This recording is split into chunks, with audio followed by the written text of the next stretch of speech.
So guys, Democratic Attorney General Josh Stein, along with two of his campaign staffers, are under scrutiny for a 2020 campaign ad. Now today, Stein said the ad was proven to be true, but the district attorney's office in Wake County is pressing on. Take a listen to what Attorney General Josh Stein spent his morning in Gastonia today discussing funding for the opioid epidemic. But he took some time to address the latest developments in this controversy, which he says is a nonsense investigation. For some background on how this all got started, Josh Stein, along with two of his campaign staffers, are being investigated because of a campaign ad they put out in 2020 about Stein's opponent, Forsyth County District Attorney Jim O'Neill. 1,500 rape kits sitting. My opponent lied about me repeatedly.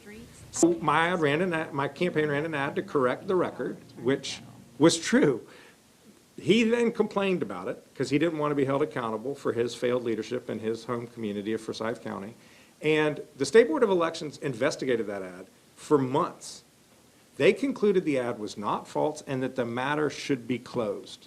That's what they said. This matter should be closed. Stein's ad blamed O'Neill for his county's large number of untested rape kits, blaming him for not addressing them. O'Neill filed a complaint with the State Board of Elections and asked for an investigation into Stein for violating a 1930s law that says people can't make false claims about politicians. The State Board of Elections reviewed the ad, said it wasn't false. So I'm all for truthful ads, but it is very troubling when one DA on behalf of a friend DA can bring a case against a candidate. It's troubling. But most recently, the grand jury in Wake County continued the investigation and asked the district attorney's office to present an indictment to consider. Eric Heberlig, a political science professor at UNC Charlotte, thinks it's unlikely Stein will get convicted. Given the federal court rulings basically allow candidates to say anything in ads, I think it's unlikely that there'd be any conviction or any punishment in the court of law for the content of these ads.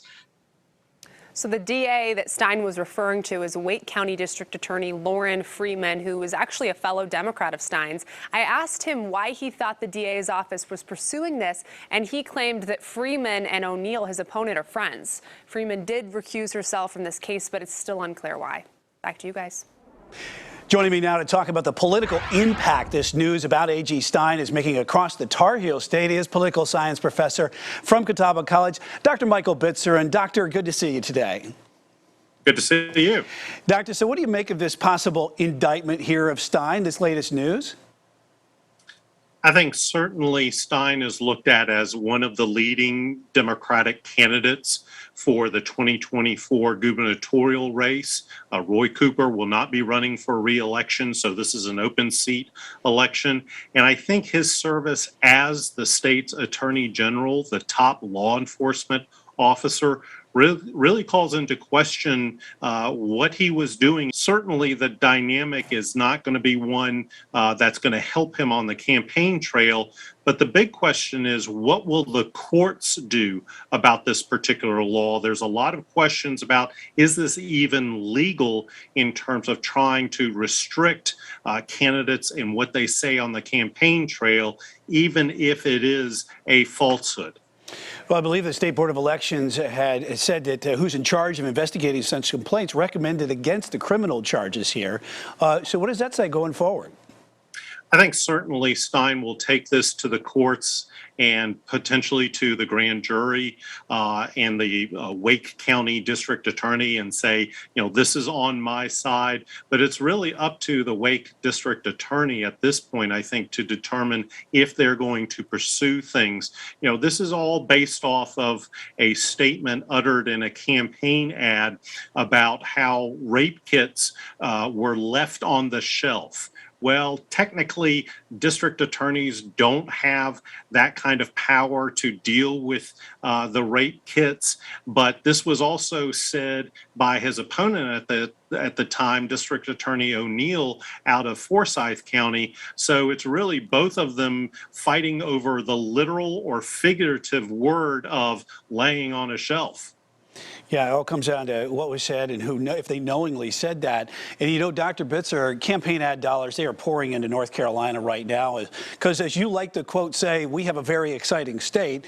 But how do you think that this type of action will affect the politics going forward in the midterm elections, especially when it comes to campaign buying and ads?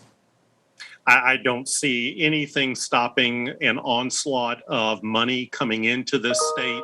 Certainly, we will see probably again record amounts for a midterm nationwide. I mean, just on political advertising, a candidate and campaign consultancy group said that they're looking at about $8.5 billion across the country on all of the campaigns and the advertising alone. Certainly, North Carolina has set some recent records, particularly with the U.S. Senate race. I dare say we'll may come close to those records, if not slightly exceed them yet again.